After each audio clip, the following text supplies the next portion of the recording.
What is up, guys? Clay Enjoyer here, and it's time to enjoy.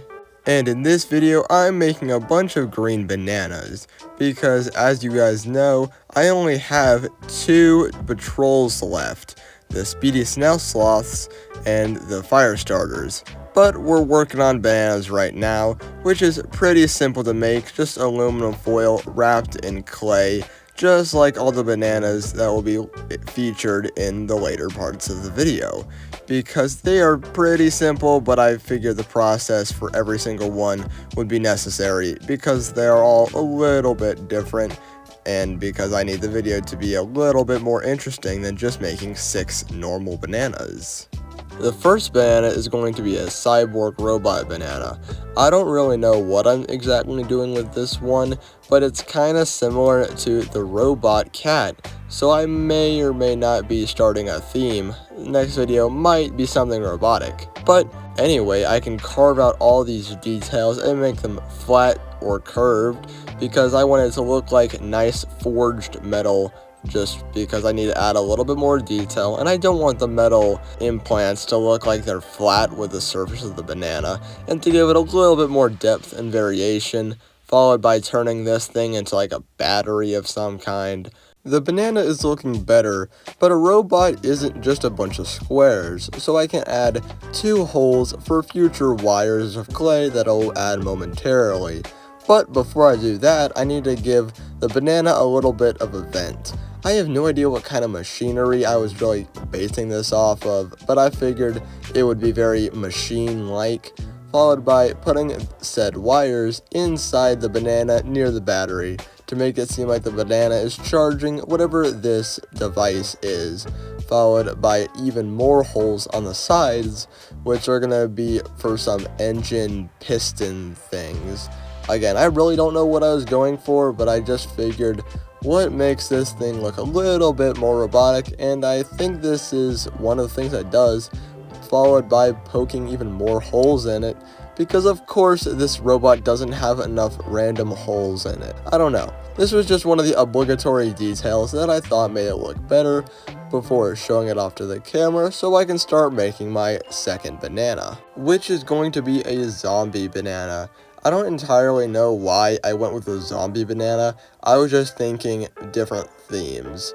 This doesn't necessarily mean I was trying to make a banana for the zombie bears, but again, I just wanted something a little bit more different, and I couldn't really think of anything at the time, so this is what I went for. Just like the first one, I can carve out a giant hole in the middle that will eventually be covered in a little bit more clay of various shapes. Instead of a smoothed out banana, it'll be ugly and gross. And to make said texture look super gross and unsettling, I can use this ball stylus back and forth to make it look like muscle tissue or just muscle fibers. I think it's pretty good, and it's a bit different than just poking a bunch of holes into it, and I think this looks pretty good. It does also kind of look like banana texture, but it's going to be covered up with the ribs and then painted later, so it's going to look a little bit different, just like the rest of the bananas, because I don't want any of them looking the same, before then cutting off extra bits of the ribs that would be unnecessary to add.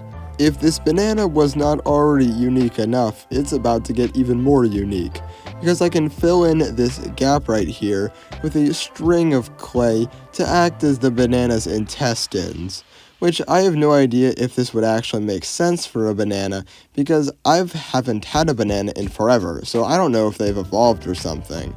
But even though that's unsettling, this little bone can add to the disgustingness of this zombie banana, but not before adding a little bit more uncomfortable texture in the way of these pustules that I can blend in. And now, this is probably the grossest sculpture I've ever made, or maybe not. The zombie bear might be a close second, but this is only a part of the sculpture before moving on to making the next banana. Now for the third banana. I think it's a bit of a cop-out kind of style, but I'm going to be making a decomposing banana, or one that is so rotten there's almost no banana left. Even though I am making bananas This one actually won't be green, but I will dry brush some lighter greens into it so it's like the idea in spirit, before then ripping off all of the clay, primarily around the parts that I accidentally layered up a little bit thicker, before then blending them down with the giant ball stylus.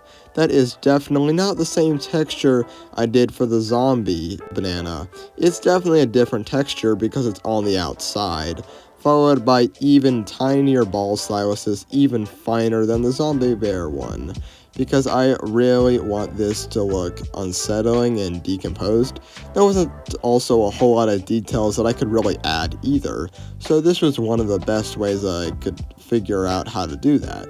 Even though I couldn't really do a whole lot with this banana because it's just rotten and decomposing, I can add some little mushrooms to really emphasize the fact that the mushrooms are stealing the banana's nutrients and the banana is probably close to death because of how many mushrooms are growing out of a single banana, followed by the next banana, which is actually a normal one but with a little bit of a twist, because this banana is actually going to be a furry or just hairy banana. I know, I'm sorry. This is a little odder in concept rather than just in actual practice, but towards the end it only looks somewhat normal, but it is pretty simple to understand. It's just a smooth banana that's gonna have this diorama grass sprayed on it later towards the end of the video. I did make one normal banana off camera to add to this crazy bunch, but there is one more crazy banana that I'd like to add, and that banana is going to be a xenomorph monster kind of thing, which is pretty similar to how the other bananas start too, just being built up with clay and being smoothed out, because even though that this is supposed to be an alien, I don't want this alien to be bumpy. Starting by making this giant mouth that I can use too much clay to give it some really big lips, I guess, but I'm going to smooth it down a little bit, evidently so because I can't keep it in focus of the camera. But this alien banana isn't no grandma, so it needs some teeth, which I can put mostly off camera, but I can do a little bit now because the process was really annoying and I kept dropping all the teeth. But what I can also do to make the teeth look a little bit more defined is splitting them up by giving the banana gums, I guess. But these gums do look kind of boring, and I did try and smooth it out, but that didn't really help. It only made it look kind of worse. But that's okay, because this banana was never really supposed to look good, because it's an alien. And since I was leaning into that, that's what these lines are for. This random, uncomfortable texture, I guess, and pits, because why not? And with that banana done, it's time to add it to the rest of the squad before then starting the painting process with, obviously, yellow. Wait, what? You said green banana, what are you doing? Don't worry, I'll paint some of it green later. At first, I did actually make this mistake and just completely forgot. But instead, I'm going to blend in a little bit of green on the top instead of doing the whole thing green, because I think green on its own for a banana looks disgusting and terrible. But I am just doing a little bit of batch painting because I figured that would be a little bit easier. And of course, for the decomposing banana, it doesn't need yellow, it needs a grayish black, because if it's a decomposing banana, it would have lost its color. And because it's a little bit of extra variation, followed by the green, which is also variation for the bananas that do have a little bit of life in them, which I'm also going to be painting in rounds, like painting all of the tips of the bananas green, before then moving on to the next step.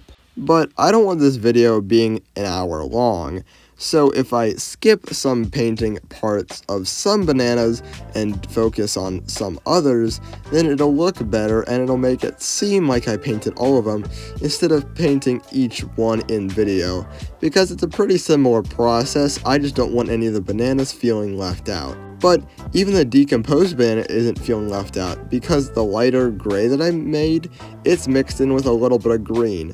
It's almost impossible to really see that hue though, but just trust me, I guess. Now, the brown tips of the bananas is the last batch primed thing, before then painting the bananas in their own specialized ways, starting with the zombie banana.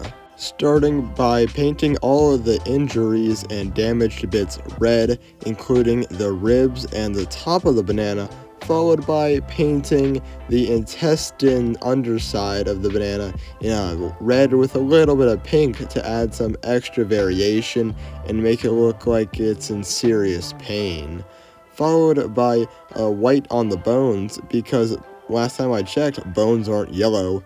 Or maybe they're like a yellowish white, but they're definitely not yellow. With a little white on the top bone and a little bit of white dry brushed on the pustules, the zombie banana is completed, and now it's time to start painting the rest of the alien banana, starting with the same red for inside the mouth, followed by painting the teeth white. Even though I couldn't really paint any of the teeth and I had to break half of them to actually get inside the mouth, the teeth can be cleaned up a little bit so they're a little bit more visible and a little bit less bloody before then getting some blood on the edges. But the alien banana wasn't bloody enough, so I'm actually going to take it back a second and give it a little bit more blood to make it look extra gruesome, because this is the most gruesome one in my opinion, followed by 2 completely normal bananas. But you're just going to have to guess which one I'm going to cover in fur. Hint, it's the banana that doesn't look as good in my opinion. Followed by painting the cyborg banana in the gunmetal gray, because I don't want it to be like red, because metal's not red, metal's silverish gray, which I can paint all over the banana, followed by painting the wires blue, because I thought it would be better than just red or something similar to that, because the mouths of the other bananas were the same colors, and then this blue is a nicer contrast to the reds.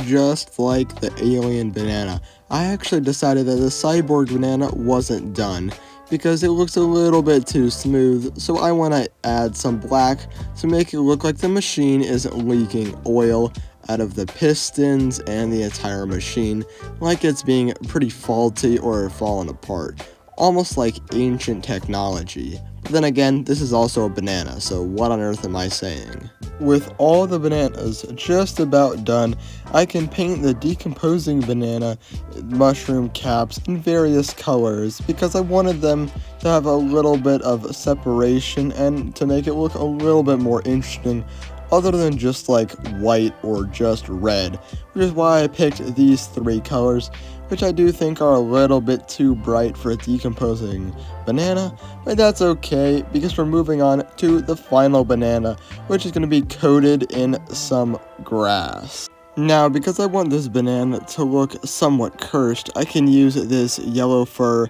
that's close to the same yellow, but actually not. And same thing for this green grass as well, to make this look like a fuzzy jalapeno, or however you pronounce it. But with that done, I can give the zombie banana a little bit of gloss varnish to make it look extra goopy and unsettling. Now it's time to start working on the bulb.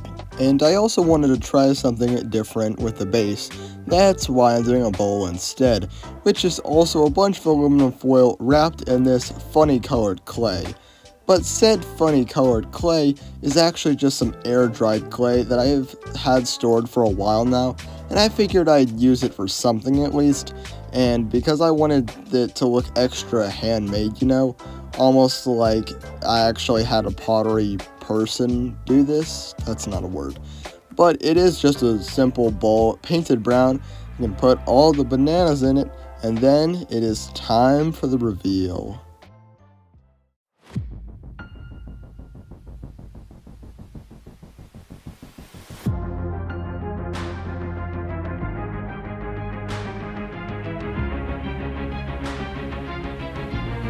If you enjoyed this video, please like, subscribe, and comment so YouTube knows to push this video more.